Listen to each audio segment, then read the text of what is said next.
I feel like I've never been like on sync with you before in my life, except today. This is the first. There was no delay. There was nothing. It was. Oh my God. We're so insane. Beautiful. Love it. So we watched One Piece this week. Yeah, we actually watched it this week. For the second time, Yeah. in fact. Not that the people would know that. Imagine we did a double release. I hope not. Never. It's a waste of content. Gotta drip it out. Can't So it's just the two of us, though. Yeah. Life gets in the way as per usual. Life is so OP, bro. Tragic, but life is so One Piece. Oh. I didn't realize you were that ingrained in the culture now. Life is so One Piece, bro. Like everywhere you look, it's a One Piece reference. Piracy up in Somalia, One Piece reference. Governments toppling over the oppressed, One Piece reference. The 1%, a One Piece reference.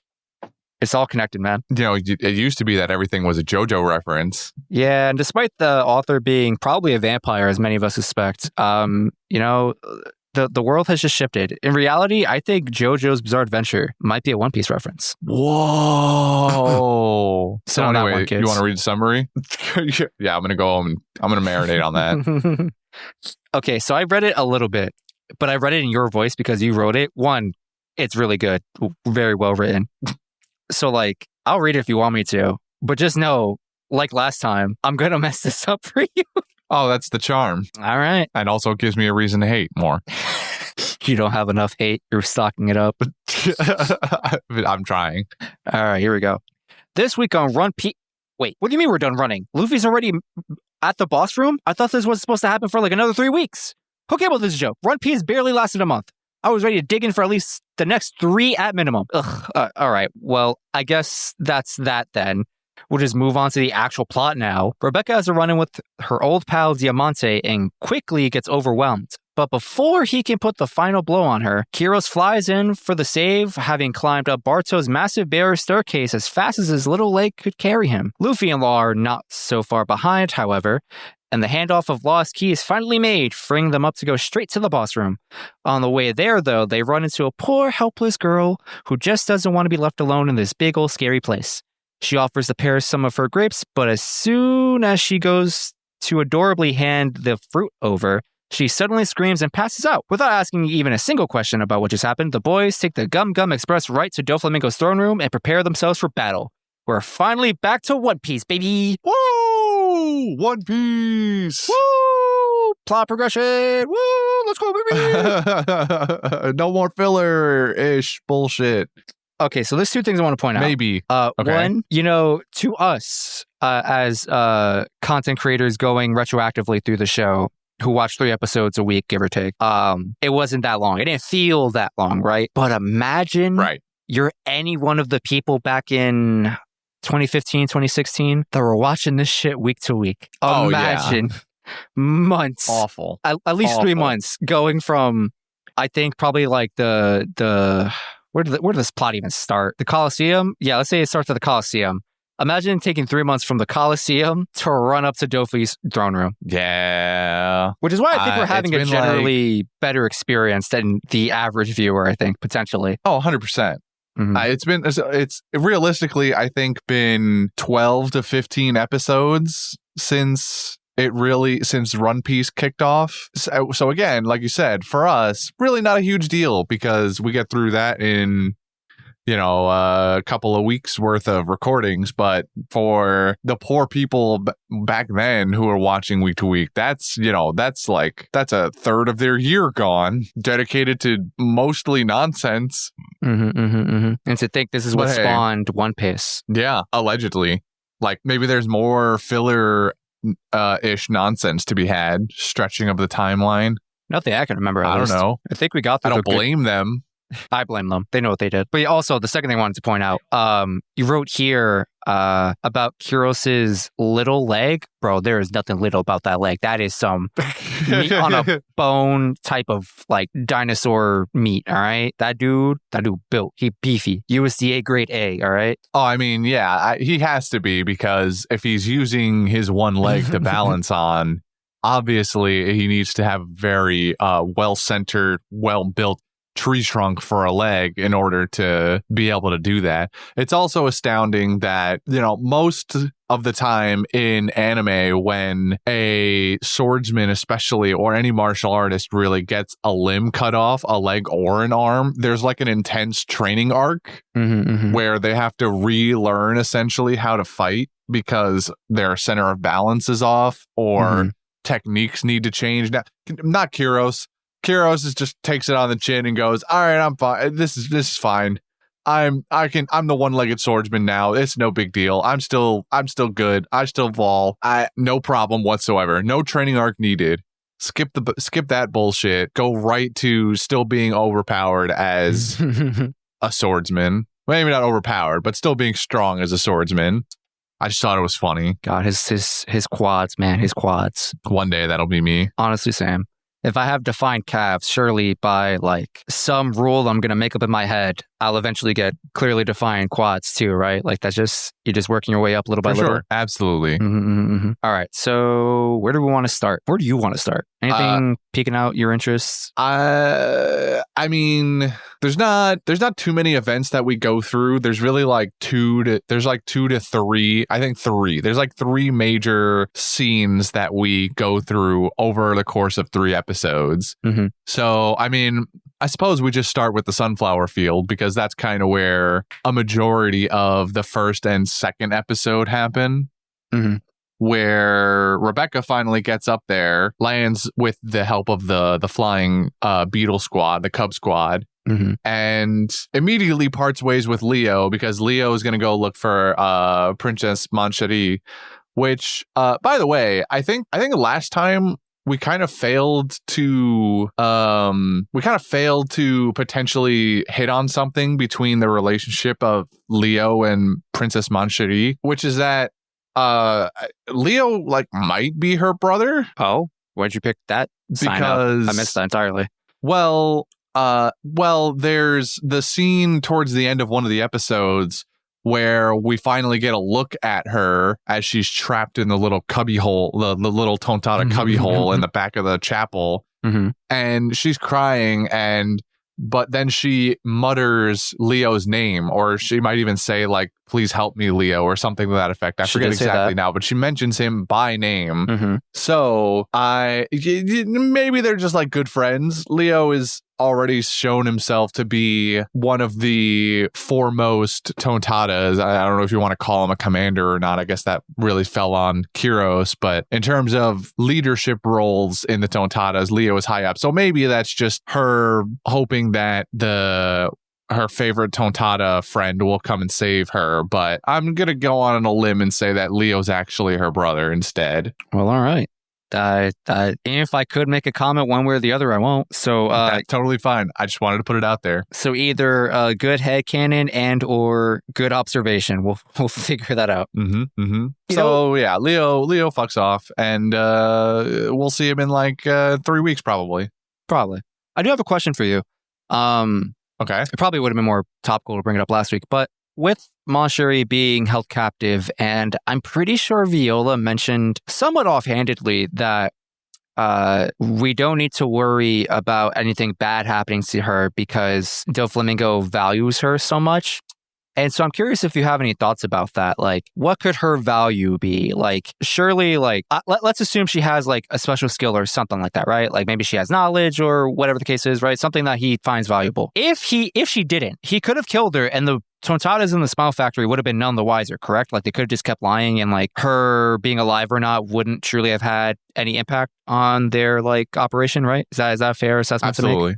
Okay, so I'm glad we're on the same page there. So now it leaves me wondering, what does she offer Doflamingo potentially that he's like, you're worth keeping around? It's a good question. I do remember what you're talking about, and I remember giving it some slight bit of thought at the time. My only conclusion is what she doesn't have, and my assumption is that she doesn't have some kind of special devil fruit. Because otherwise she would have just been killed. Doflamingo seemingly knows how to manipulate maybe devil fruits, and like maybe knows about how devil fruits respawn and how they like potentially go to like the nearest fruit Mhm. I'm mostly basing this off of the fact that he just magically has the flare fruit. Yeah. So I mean, I guess that's maybe slightly unfair because it's been 2 years since Ace died. But I'm guessing that someone like Doflamingo maybe has that knowledge in general also.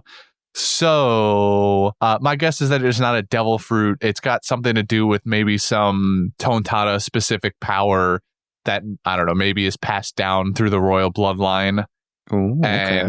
But like it would be different from like how we had the Fishman and what's her face was Neptune. Yeah, I feel you. But that was like specifically that was one of these 3 legendary weapons. So it's not, I don't think it's that. I think it's some other facet to being a Tontada that she just holds, like she holds this power or whatever. Or maybe it's like it gets you into a specific area, like you can't open a super secret Tontada door unless Princess Mancherie says the magic word or something like that. I don't know. Okay. Something along those lines. I like the idea of it being exactly like Poseidon. What's her actual name? Poseidon. What's her actual name? Mermaid lady. Shirahoshi. Shirahoshi, thank you. What if it's exactly like Shirahoshi and she's just like, if she's not a ancient weapon in of herself, she just like has like a super secret connection. Not secret, but like she may not be the weapon, but like the weapon doesn't operate without her. You catch my drift? Yeah. What if it's like that? I think that'd be kind of cool. Just like different races have like their own ancient weapon kind of thing. I think it'd be cool, but maybe if it wasn't one of these ancient weapons, though, because then we'd be going back to back arcs of this, you know, or like at least really recently. It's not technically back to back because we had Punk Hazard, but like the recency between Fishman Island and this seems like it's too close together is my point. That they're like, why would we do the same plot thing over again? So I'm gonna guess it's probably not specifically one of these ancient weapons. Fair enough. So cover that. Good talk. Back to the flower field. So shout out to Barto, as always, coming in clutch. The MVP always. of the arc. Hell yeah. Forever and always, as far as I'm concerned. I don't think anyone's usurping him at this point. I'm sorry, Law. Anyway, so you're gonna catch some flack for that one. So they're down on the plateau or whatever, and they're still being, attacked by Gladius and the Nutcrackers, which I have a gripe about those. I'll get through in a second. And so Barto's like, hey, like you got to follow Rebecca up there. You got to get to like the final boss. I got you. He takes his barrier, manipulates the shape where he forms a staircase that goes like 2 miles long from where they're standing up to the flower fields cliff side. And we find out naturally that Barto can only really make one barrier, more or less, and he's using it to make a staircase. So he's essentially defenseless. Luckily, we have a bunch of allies to, one, protect Barto, to make sure he keeps his fingers crossed, and also more or less keep Luffy safe as he runs up the staircase. Any thoughts there? He's a homie. We learned that he has a certain, maybe not necessarily that he can only make one barrier, but he has like a certain amount of barrier energy he can use. We've only ever seen him make one barrier, I'm pretty sure. Mm-hmm. But the way he describes it is that he has a battery essentially that he depletes and can use for the barriers. And so it sounds like in theory he could make multiple barriers if he wants. He just hasn't before, as far as I can remember. And the staircase just depleted his entire storage of barrier energy, which, by the way, is a massive amount.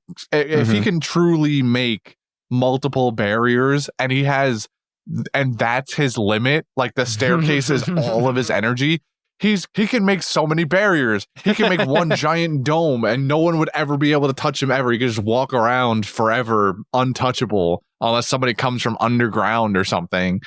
That's wild. Like we talked about how Law has an energy bank for his rooms and that being seemingly endless, but now he's replenished that because he got a break and he got carried everywhere, literally.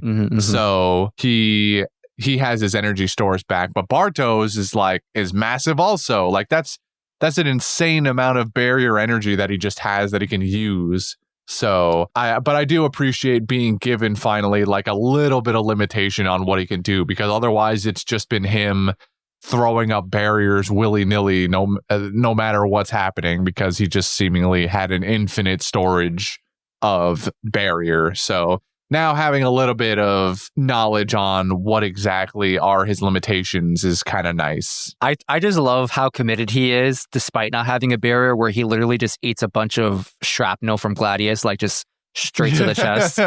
Yeah. God bless Bart, so we don't deserve him, but I love him. Yeah. And Cabbage is like, dude, what the fuck? Why didn't you just put up a barrier? And he's like, and then he explains his whole thing about how he can't make any more because he's used up his energy. And then my favorite part is that Cabbage like looks up the stairs and is like staring wistfully at Straw Hat Luffy as he runs up the stairs. And I'm like, what is this moment that we're having right now? Like, and then he decides to stay behind because he's going to fight off the puppets that hurt Farrell. So as he should. Now he's gotten out of the plot. As you should, to be fair. That is true. I would do it too if I was in his position. That's my buddy right there. That's a homie for real. Homie for life. He didn't deserve to go out like that. They did him dirty. I mean, he's not dead.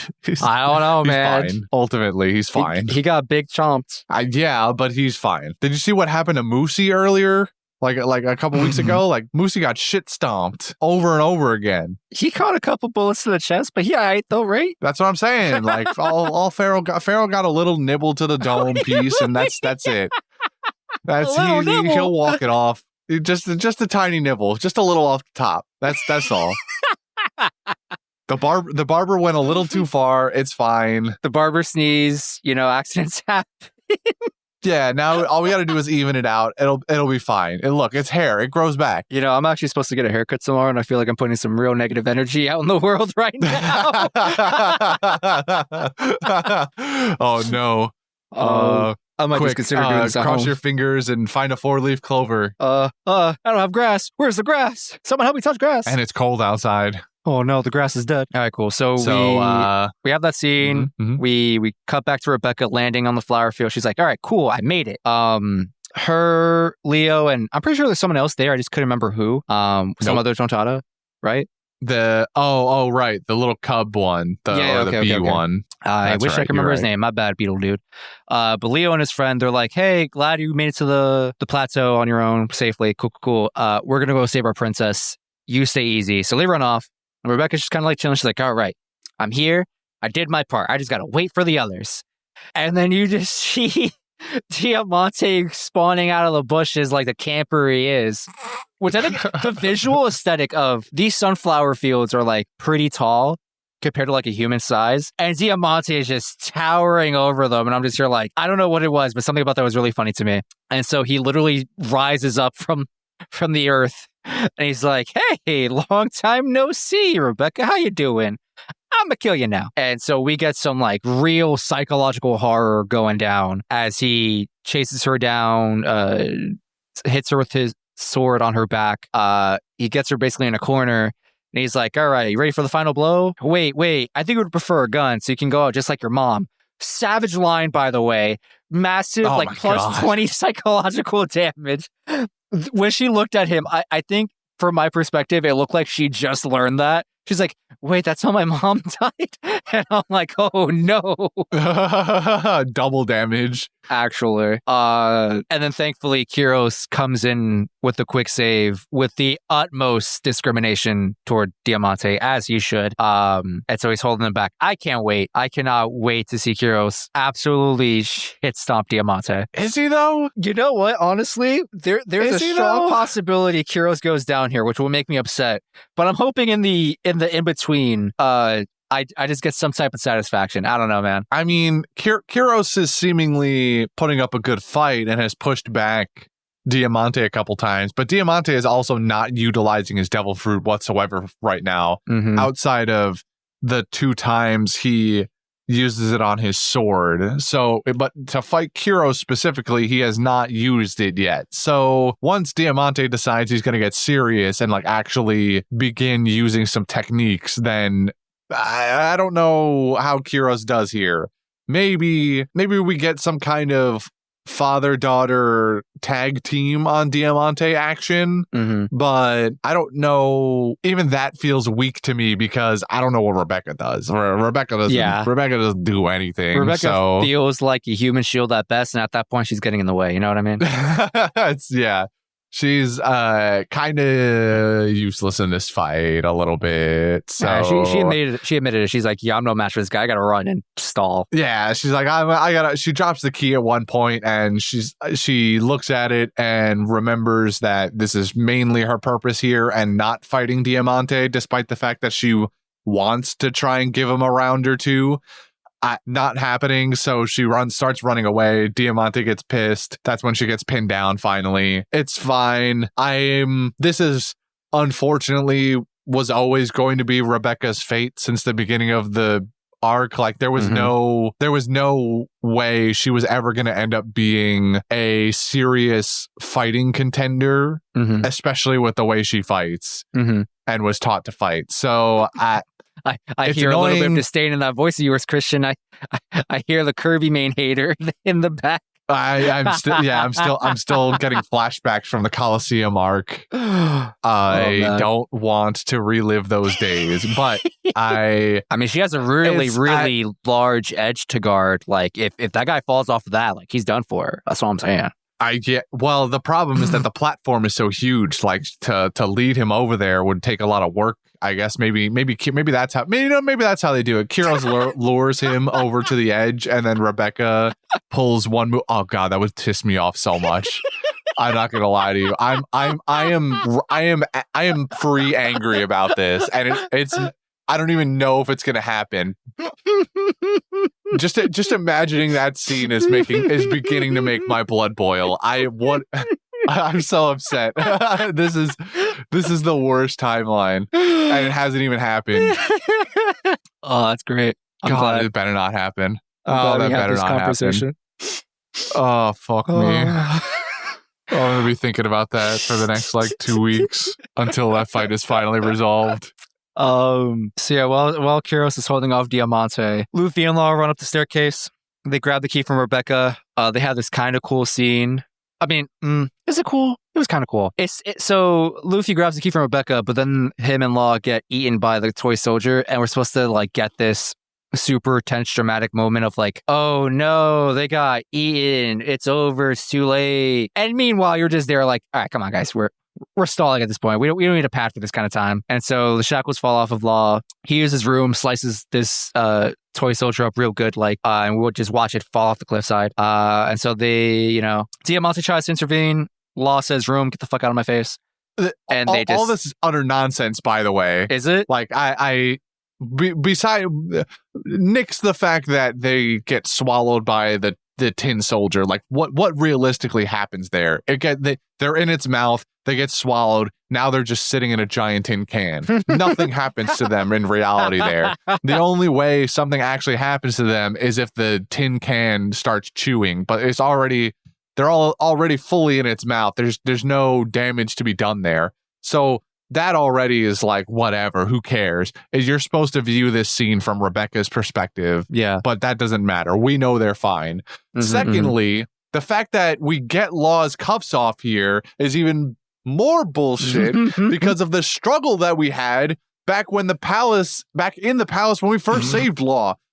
Luffy and Viola. It was Viola was there. Neither of them wanted to touch the key, the cuffs to be able to unlock the keys. Law didn't do it himself. It had to be Luffy. But before, Luffy had geriatric hands and couldn't stop shaking and couldn't put the fucking key in the hole of the cuffs. Now, while flying through the air, getting swallowed by a giant tin can in the dark, can find the keyhole of the cuffs and Law's free. What are you what is happening? What? This is bullshit. You know, I just gotta say, as Devin's advocate, you're bringing a certain amount of Devin energy to this podcast tonight, and it is greatly appreciated. I just want you to know that. I spilled water. Bring a certain level of clumsy ass energy. Yeah, it's how's the best of us. So yeah, they zip up to the poolside area right below the throne room. Luffy's like, all right, time to run it down mid, and Law's like, this is how we lose the game. And he's like, what are you talking about? Just don't miss, forehead. And he's like, you need to use your 2 brain cells, man. He's like, brain cells, brain schmell. All right, like. I just punch him in the face real good. We're easiest shit of my life. And while they're having this debate, Sugar decides she gets them in her sight. She's like, all right, time to play innocent little fawn. Oh, woe is me. Time to put on a show for the rest of us.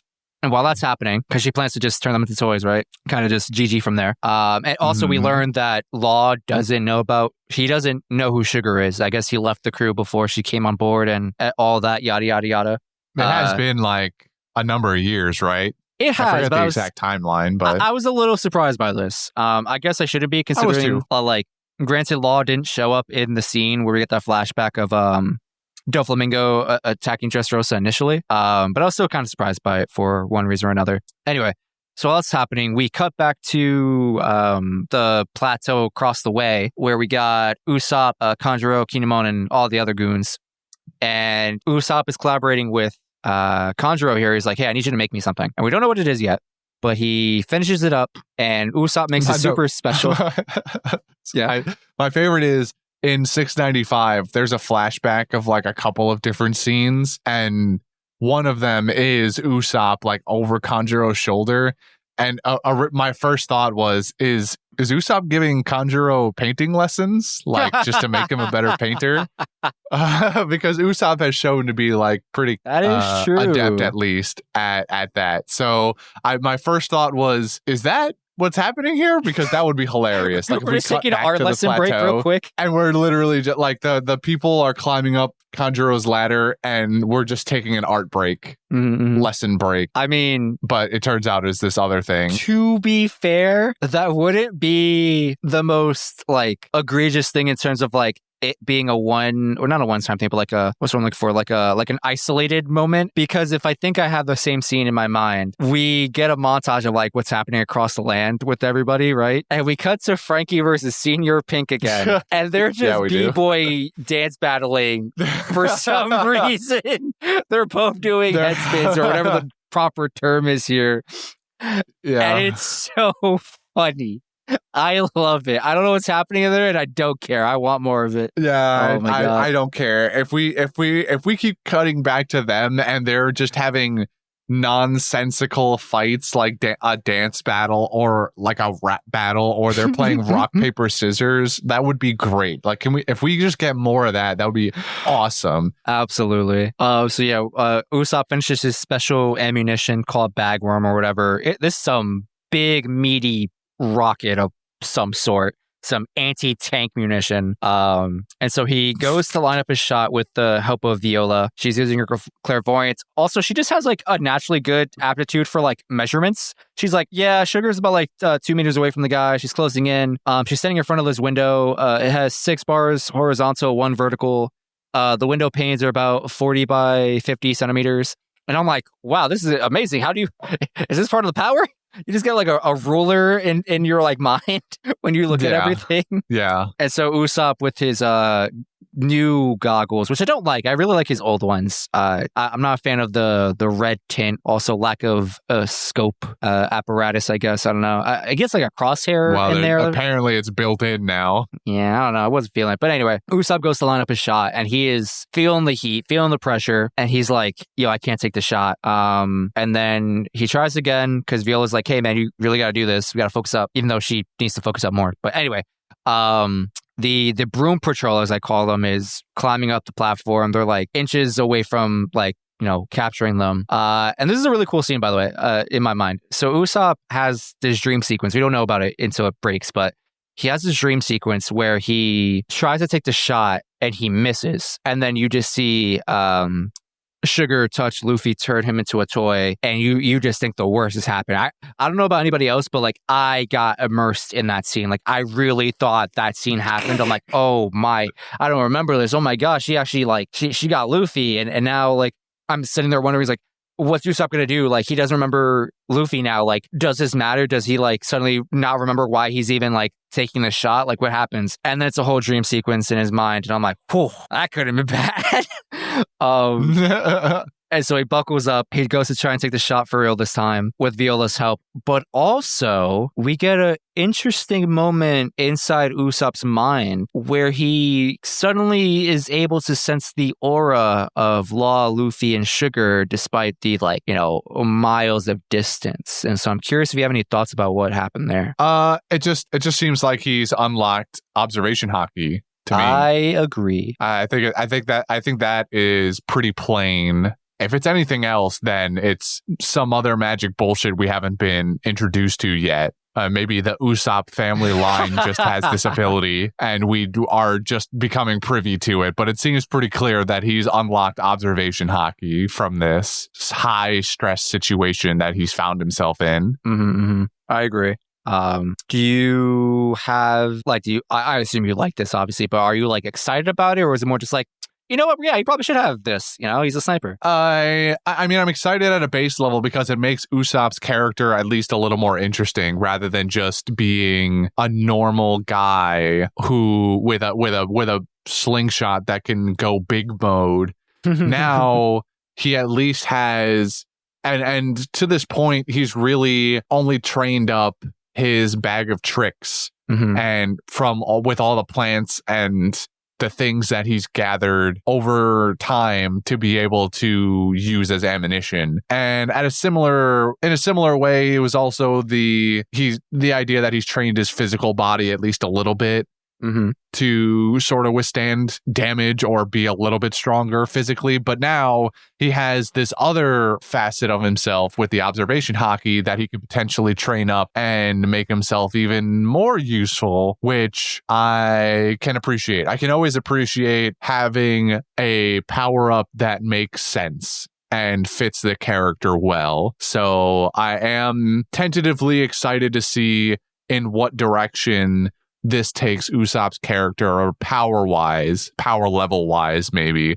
If we get to see more of him utilizing this to actually do cooler sniper things, or if this will just kind of get relegated, hopefully not, but if this will get relegated as just like another thing, like everyone's got observation hockey, like what makes you so special now? So I hope it becomes a focus at least a little bit. If not, I could see them maybe using it once or twice more in this arc specifically, just because now he's discovered the power. So if we use it more here, it would make the most sense to me. But I hope that it doesn't just fall to the wayside going forward and that we actually develop this a little bit more. The same way I hope that we get more of Brook's powers at some point. Like, I know he's off on the ship and just kind of sidelined by the plot right now until we come back to whatever Big Mom does to their ship. But like, I hope we get, in the same way, I hope we get some more observation hockey out of Usopp so that this isn't just like a one-off thing. I agree and share the exact same sentiments as you. What I want to add is that this opens the door for Usopp to have Conqueror's hockey. And I'm pushing this agenda all the way to the end, baby. Does it? Absolutely. I don't think that that's true. That feels like a leap in logic. Here's my, I guess, not exactly headcanon, theory, if you will, whatever you want to call it. Here's what I'm thinking. And Brendan, if you're out there, I hope you support me in this from the ether. So Usopp's goal is to be a brave warrior of the sea, right? And that's like a little vague. Like we get it, but like that can be interpreted and illustrated in so many ways, right? You can get crazy with it. It's open-ended. I think, one, primarily, it would be really funny. But two, really interesting for Usopp's character if after the course of however long the series is going to take, Usopp just progressively either like gets a little braver or stronger or whatever, or he, you know, has a like his own little arc to himself, you know, like this is Usopp's arc. Like, we're going to take a good chunk of the plot for whatever island we're on at this moment to dedicate to Usopp, where he just like, I don't know, maybe he meets another giant or something, and he just gets like proper training of like how to fight or like what it means to like be brave and things like that. And in a very goofy way, because I think this is in the proper spirit of One Piece. In a very goofy way, I think it would be cool if Usopp got Conqueror's Haki, where he's like, it's like, he's still kind of like a feeble coward, or like he presents himself as that, like maybe he's still like shaking in his boots or whatever, but he's truly harnessing like the spirit of what a brave warrior of the sea looks like or is, right? And he actually just gets Conqueror's Haki, he knocks a bunch of people out. I think that would be awesome. I can agree that if Usopp got Conquerors, it would be quintessential goofy One Piece shenanigans. However, I don't think we're gonna end up with Usopp Conquerors Haki. This is like one of those things that they always reserve for like a serious thing, a serious moment or character. So I don't really see Usopp ending up with Conqueror's Haki. I hear what you're saying. But he's God, Usopp, bro. If anyone needs Conqueror's Haki, he's got to be God, all right? But if he's God, like, people should just be listening to him in general. That's what the Conqueror's Haki is for. Like, he literally, like, makes people bow at their feet. And in this case, it's just passing out, you know? They're overwhelmed in the presence of God, Usopp. I think you see the picture I'm painting here. It's hilarious. And it's honestly the primary function of this for me. Does he need to ever use it in combat? Give him, like, once, right? But I'm just here for a gag at the rest after that point. I think it would be awesome. Right. And I'm running like with this. He gets it one day and then it's a serious moment, but every time after that it's him like, I don't know, getting Sanji to like kneel before him or something stupid. Oh my god, yes. Anytime we get to an island, there's just like a insert replacement for a Tontada equivalent, and he just Conqueror Haki's up. It's like, yeah, I'm Usopp, the brave warrior of the sea. Look at my Conqueror's Haki. Kneel for me. Them. A little less aggressive than that. He's just flexing on them, you know. And then, you know, he meets like some big bad guy, and he's like, "Oh, I've seemed to run out of Conqueror's Haki. I have used all my energy. Someone save me." I think it's right. This is a sure. Sure. So Usopp seemingly unlocks Observation Haki, takes a shot, knocks out Sugar again with an illustration brought to us by Conjuro of his face. How do you feel? I can't believe that we've doubled down on knocking Sugar out with Usopp's stupid face. Unbelievable that we've done this twice. My favorite part is that Usopp doesn't even really know that Sugar is traumatized now by, well, his face or long things in general. He's just going off of what worked the first time. Okay, that's right. Yeah. It's less imposing than the first time because also he was breathing fire and everything was going wrong for that guy then. So it was much more frightening at that point, but it doesn't matter anymore because Sugar has this fear of long objects. And now there's a head with 3 of them flying at her like some kind of fucked up Triceratops Usopp, and it knocks her out. she falls unconscious again, and then the bagworm that is just this visage of Usopp slams into the wall of the palace and turns into a painting again.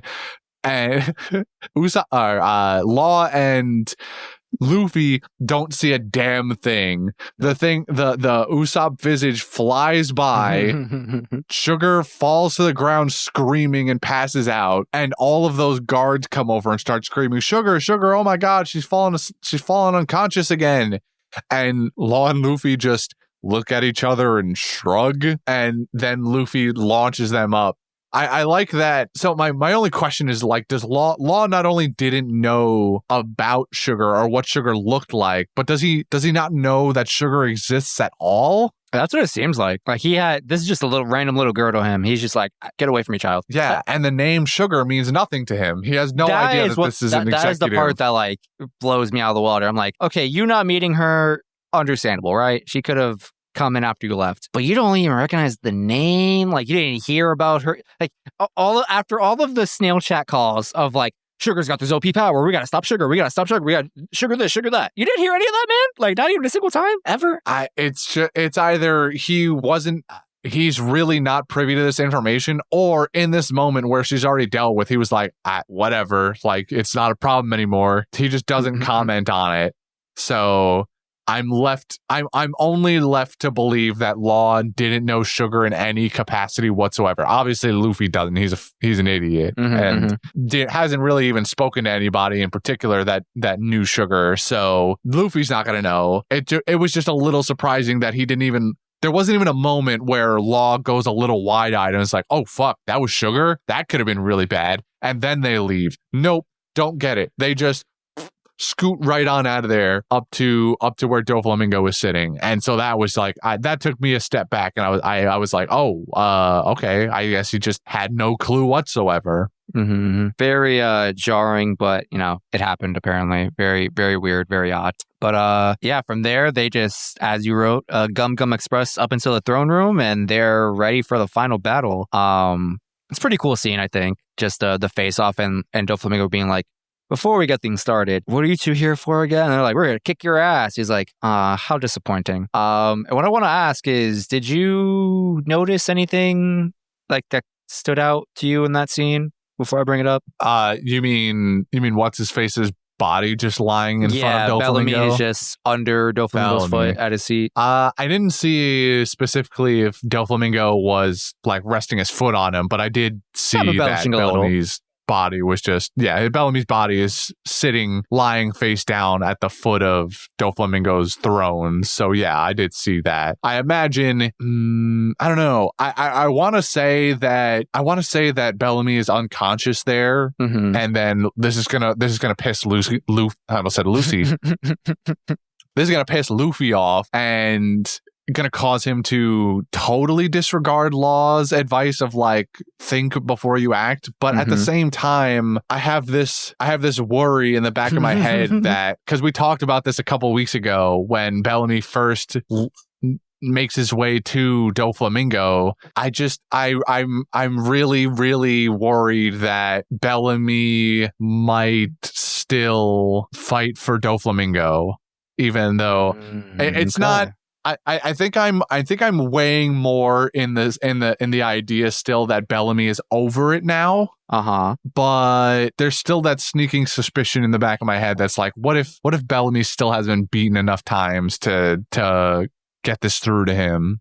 So I don't know. We'll find out maybe next week, I guess.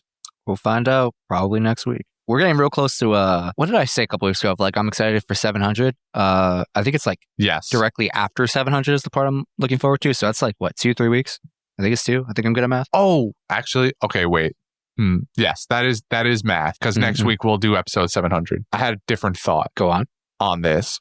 What if, because I think, maybe not. What I was going to say was, I think Doflamingo has some sort of idea that Bellamy and Luffy are like kind of okay with each other now. But I guess it doesn't even, for the scenario I'm like cooked up in my head, it doesn't even necessarily need to be the case. And what I've thought of just now was that Bellamy maybe doesn't even have to be conscious, but Doflamingo will use parasite strings on Bellamy's body and have him fight Luffy, whether he's conscious or unconscious. Inexplicably evil, yes. Very Doflamingo coded. I like this.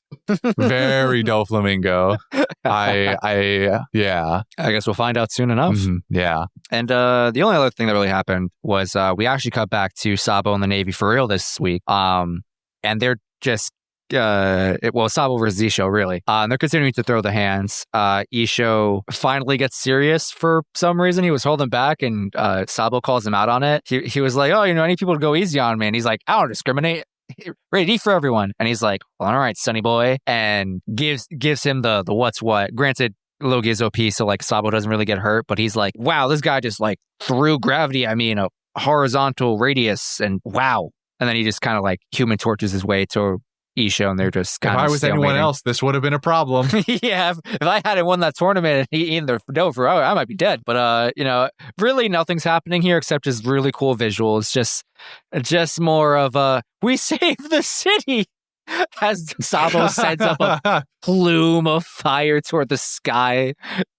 And I'm just here like, bro, how is there anything left of the city, particularly in this particular area? Yeah, multiple times have both of them mutilated the nearby buildings and ground as a whole because Isho uses that gravity beam, something tiger, and just sends this horizontal column of gravity force at him, and it bends the buildings around it. And then also, like you said, Sabo's just sending fiery explosions one after another that damage everything except Isho. Isho is completely unharmed in this entire endeavor, which is like, I don't know what's happening there. I don't know if he's making a small gravity field around himself to not get hit by fire, whatever. I think so. At least for one we move want in to particular. justify with it. In one move in particular, Sabo throws a fire fist, quite literally, and Isho, he deflects it in some capacity. I'm pretty sure it was like gravity related, and so he just kind of like sends it flying upward, and then just kind of explodes like a firecracker. Just far more explosive and destructive in that sense. But yeah, I'm pretty sure Isho is just anti-gravitying this fire away. You know, he's like, well, all that oxygen, float up there and explode up there. Leave me alone. Yeah. So like I appreciate checking back in, I guess, that it's still happening, but like it's if cool. It's just gonna keep ending like this in these stalemates, it's cool. Don't get me wrong, watching Sabo utilize the flare fruit in a much more destructive capacity than we ever really saw Ace do it, but that's because Ace was kind of relegated out of the plot until he was the plot. So Ace really only got an opportunity one to see him that much to shine, and it was on Bonnaroo Island when he 1v1 Blackbeard. And granted, there wasn't much to destroy. It was like a saloon, and that's about it in that town. But when he threw his like fiery spirit bomb looking thing at Blackbeard, and granted, we cut away, whatever. But I'm assuming that fucked some shit up. That's all I'm gonna say. I'm sure. But we didn't see it on screen, so it didn't happen.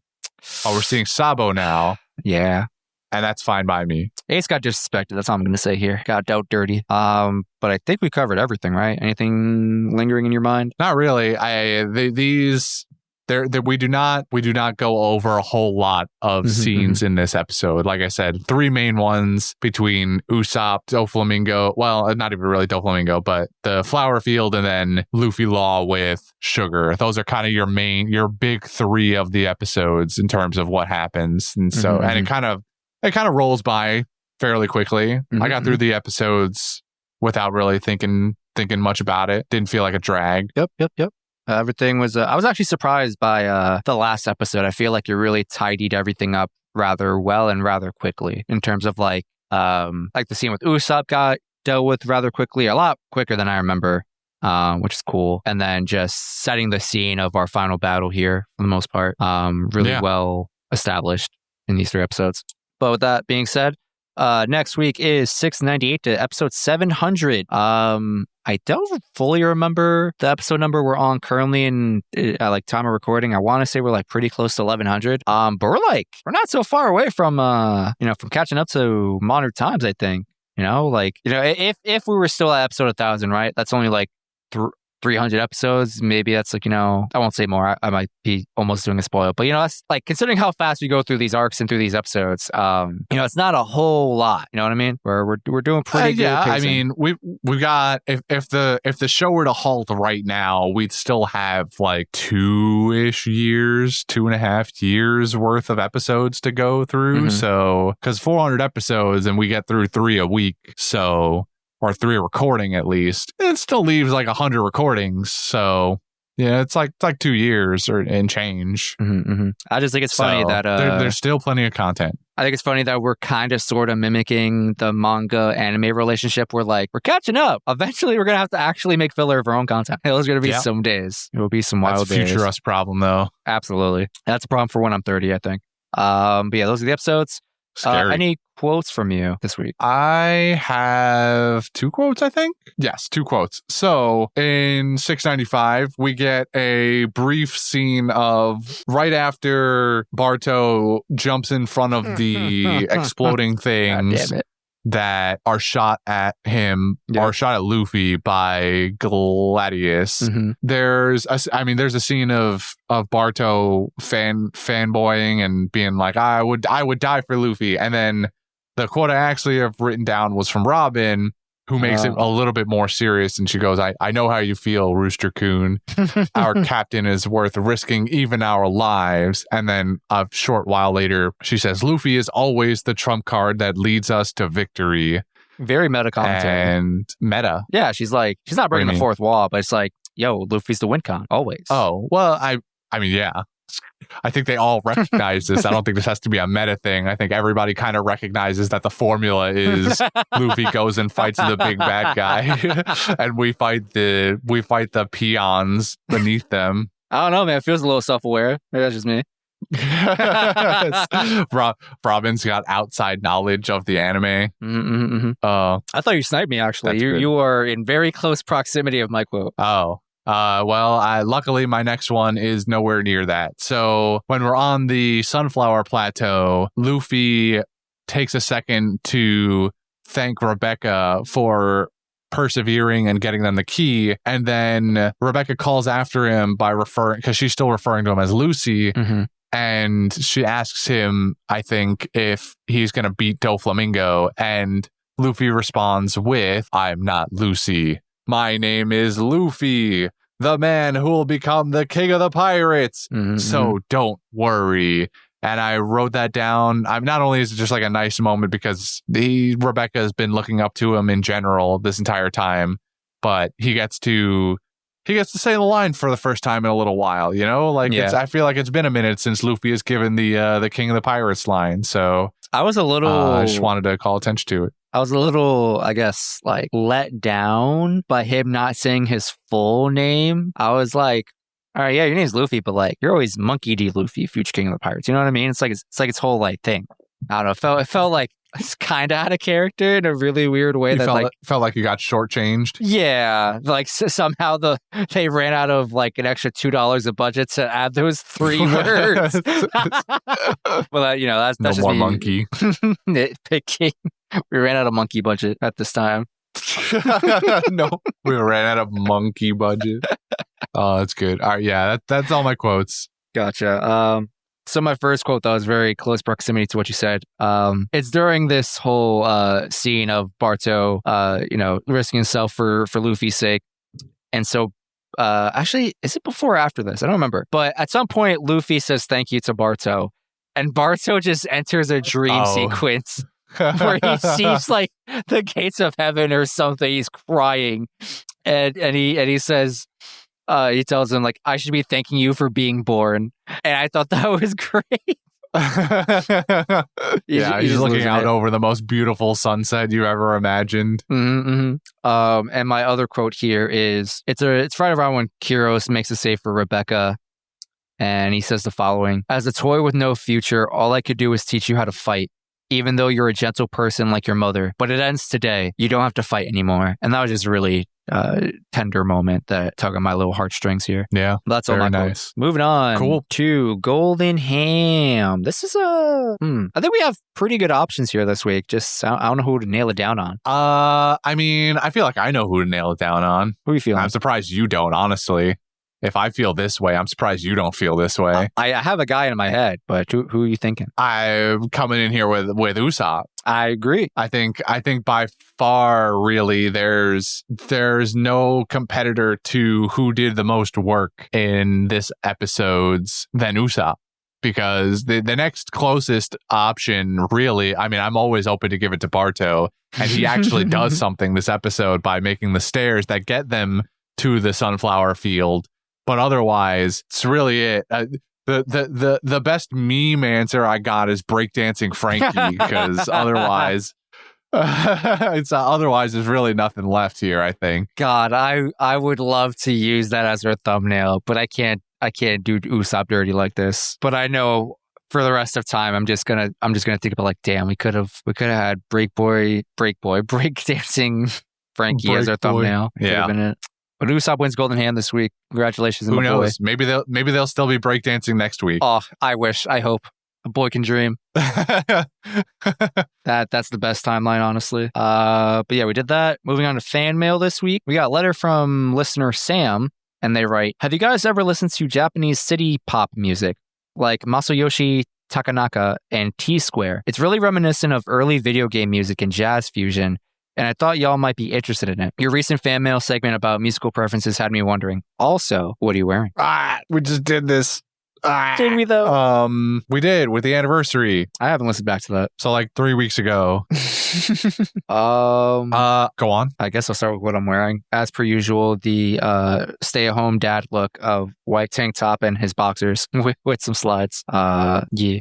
You know, I think I'm half wearing what I was during the anniversary cast. I'm wearing the same sweats, I believe. They're my favorite maroon colored sweatpants, but I've got definitely a shirt. It's a different shirt, but definitely a shirt I've been caught wearing during one of these questions before. It's my NASA spoof shirt, but it says "Not flat. We checked." I think I've definitely been caught wearing this before. So in this combination, I don't remember now. We've been asked this question so many times. I'm sure there's been overlap at some point, but wow, I can't believe you reuse your clothes, bro. What a peasant. I know, crazy. I actually haven't washed it since the last time you caught me too. It's the crazy part. What was the first part of the email again? What was the music genre called? Japanese city pop. I definitely don't listen to it. City pop. I do not listen to it. I have a friend of mine who's really into it. I've heard like, a couple songs here and there. I can't name anything proper. But if like someone threw this on at like a house party, I think everybody would like be vibing. It's got like the right amount of energy. Not too high, not too low, at least from the stuff I've listened to, at least. It makes for great AMV music. I'll say that much. I definitely believe that. I know I don't listen to this, but I can almost guarantee that if I went through my sister's Spotify, she listens to a lot of J and K-pop. So I would imagine there's a semi-decent bit of whatever artists. He listed a couple of artists too, or they listed a couple of artists too, right? Masayoshi Takanaka and T-Square. Yeah. Honestly, actually, T-Square sounds very familiar. I'm pretty sure that's definitely somebody my sister has told me about. So I Googled Masayoshi real quick. My sister has told me. Out of curiosity, I didn't look around that deep, but I saw a picture of this person. They have a guitar. I think they have like jazz fused music, and I love me some jazz. If you got a saxophone in there, I'm all in. Yeah. Oh, I see that on T-Squared also. Ooh, maybe we should do a little digging. Come back next week, so we'll be fine. Time to investigate. Mm-hmm. But thank you for the email, Sam. Appreciate you. Thank you very much. Appreciate everyone who sent us emails today in particular. There's a backlog for the first time in a while. Let's go. I was afraid of how many more we were going to get in one day. I was like, something special, something, the moon's aligned or something. It's because the anniversary dropped today. That's true. I gotta go listen. I can't wait to listen to that at work and just fucking laugh to myself in the corner because I know we said some absolute dumb shit. It was pretty good. Well, moving on to Patreon shout outs. Shout out to Twigo, Taco, and Ren. We appreciate you. I think everything's been recorded. So far, only Oklahoma's been released. Iron Claw should be next on the docket, I believe, assuming we release it in order of recording. By the time this episode drops that you're listening to currently, at the very minimum, Iron Claw should be out. Mm-hmm. Maybe Crank. Because there's one episode. I think Crank will be out. But either way, thank you. But actually, by the time you're listening to this, it's April, and you've probably given us your next set of movie recommendations. So thanks for those, whatever they are. Man, we're blowing through Especially March, man. I can't believe it. It's insane. Easter's like, I think 1 to like 2 weeks away at most. Crazy. It's the last day of March. I'm pretty sure it's the first Sunday 31st. Of April this year. I could be wrong on that. I think it's the very last day of March, 31st, because this coming Sunday, as of this recording, is Palm Sunday. It is March 31st is Easter Sunday. I've been off by a week. Yep. Well, y'all have that to look forward to. Hope your Easters were good for all you Catholic folk. Mm-hmm. And I don't know when Russian Orthodox Easter is. I don't know what the timeline is. I don't think it's the same day. I'm pretty sure it's not. I'm going to stop talking about religions I don't know about now. Same. According to I'm going to look through my calendar because why not? My Apple calendar tells me that March 25th is Holi, which is a Hindu holiday, I believe. So by the time you listen to this, it would have passed. So happy Holi. I hope you had fun throwing colored cornstarch at each other and celebrating I don't actually know what Holi's about. I know it has something to do with light and probably like good versus evil or something like that. Sounds cool. Always looks like a fun holiday every year in our neighborhoods. So I hope you had a good Holi. Yeah. Shout out to TTR, by the way. Oh, right. Shout out and all TTR. of our patrons, actually. We appreciate all of you. But without further ado, it's the best part of the night. Every episode, every time. Unless Brendan is here and he's out here to spoil our fun. It's the Garb Gab. Time to gab some garb up, baby. All right. I've got the bag, and I know I had you reach in last time. Mm-hmm. So this time I'm gonna fall on my own sword and reach to the Garb Gab. Just so you know, I was gonna say, not a figure of speech. I put actual swords in here. Oh my god. So I'm gonna reach in and pull out hopefully my favorite sword. And we'll see what I pulled out my favorite sword. It's a pen. It's just a pen. It's the pen that I use to write all of the Garb Gabs on the actual swords, because the pen is mightier than the sword. I'm pretty sure that's just an elaborate excuse to say I left my pen in the bag and this is the first thing I grabbed, so we're rolling with it. Quiet you. I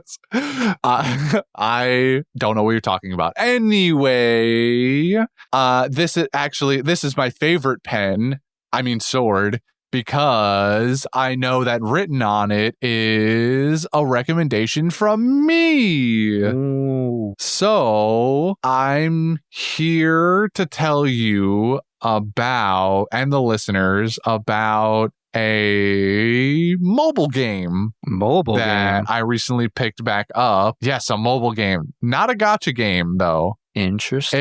It's a game that I played a number of years ago at the recommendation of a recommendation, in fact, of our good friend of the show, Juan.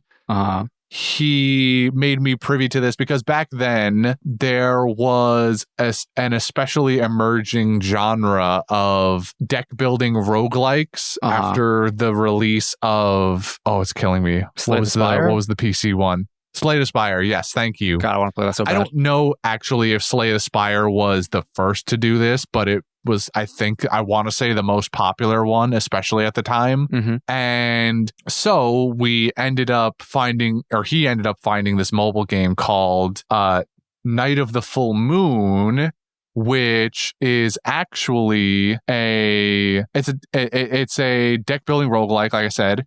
But it centers around the fable or the children's tale of Little Red Riding Hood. Oh. So you play as Little Red Riding Hood, and she has all these different archetypes and classes that she can be, like a basic warrior or an archer or a thief. There are expansions of where there's a werewolf. The werewolf is actually, so like in the game, she has like a little friend. I don't know if that's part of Red Riding Hood lore. I'm not up on that stuff, but she has a friend, and actually the werewolf class is the friend turning into the werewolf. But there's also like apothecary, which they just dropped a couple of new ones. One's a mechanic, and another is like a soul whisperer or something.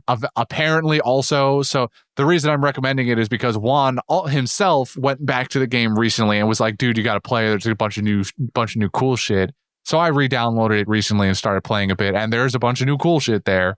And it's just as fun as it was before to just hop in and like knock out a round in like 20 to 30 minutes. So if you've ever been a fan of the deck building roguelike genre and haven't seen or checked out Night of the Full Moon, go ahead and do it. It's pretty fun. Nice. This is, to say the least, this is not the recommendation I was ever expect from you or anyone at this point. So that's pretty cool. I got to mix it up every now and then. Nice.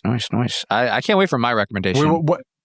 Because if we went super wholesome last time, had to bring it back down, you know? If I hopefully remember the thing I wish to recommend when my turn comes around, we will come back to the wholesome. I just hope I don't forget it in like however many months it's going to take to get to me. I'm probably going to forget. Who's after me? Devin's after me, and then it's you. So yeah, probably see you in like 4 months. Here's to 4 months from now, me. I hope I remember this current thought. Keep a sticky note on your desk or something to remind you. Don't let it fall off. Mm-hmm. But I think that's it. That's everything. So do the thing, Justin. Thank you for listening to our show tonight, today, tomorrow, whenever you listen to it. If you wish to follow us on social media, we are available on Instagram and Twitter, X, whatever you want to call it now, at Panda Sightings. You can send us emails like Sam did today at pandasightings@gmail.com. I'm gonna pause real quick. We got an email today from someone who sent 2 emails. The first email was, hey, is this One Piece with a Lime? I just want to be sure. And that tickled me because I'm like, we have a pretty unique email address. It's always good to double check you spelled it right or whatever. But I'm like, imagine there's just some other Panda Sightings out there in the world with like a similar enough email address where like a single typo could bring you to a whole new other community or whatever. Oh, man. But to that emailer, you got the right one. I hope you saw my reply. But yeah, it's our email address. We have community Discord. If you wish to join that, it's in the link tree of our all our stuff, our bios, our episode descriptions, all that good stuff. Not sure why it turned to an Oklahoman. Yeah, that was weird. Don't remind me about the movie anymore than I already need to. I'm gonna be real. That sounded like an awful experience for you, and I was only listening to your review of it. Well, the episode was like kind of fun to record. I had a good time shitting on it with Brendan. Watching the movie was a chore and a half. I believe it. Yeah, check out our other podcast, Panda View. I don't know how many of you already do that, but like we make good stuff on there, I promise. Again, by this point, Iron Claw will be out, and me and Justin did that one. I'm excited for that one. That one was one of my favorite ones that we've done in recent memory. Yeah, I agree. So yeah, check out Panda View if you haven't. We appreciate that support. Speaking of support, if you wish to support us financially, like either Twigo, Taco, or Rin, or any of our other patrons out there, we have a Patreon, also in our links and bios and all that good stuff. We appreciate any support you can offer us, despite our lack of content on there recently. We're just all busy. But if you also wish to financially support us less directly and get something out of it, we have a merch shop on redbubble.com. We have tons of cool stickers brought to you by our community member / resident artist, Panda. Panda, if you're listening to this, we greatly appreciate you. I love our new logo for One Piece of the Lime. It is so good. It is so good. Wow. Chef's kiss all around the table, all around the kitchen. Anything else I'm missing? We have a YouTube channel. If you prefer to listen to podcasts on YouTube, or just maybe you want to listen to it twice and now you got a second or third platform to listen to us on. I don't know. Pat our stats. We appreciate it. It does something for us, I think. Yeah, am I missing anything else? I think that's it. We don't make any money off that channel, so it's just for view counts. It's just there to make the gamer number go up and make me just drip drop a little bit dopamine in the back of my brain. So appreciate it. But yeah, that's it. I think I got everything. Did it all right. So thank you for listening. Julio. Yeah. How do we close out the show? Usually we just like maybe make a callback to the beginning of the episode where we did something funny, but I don't think we did this time really. So I guess we just say sayonara.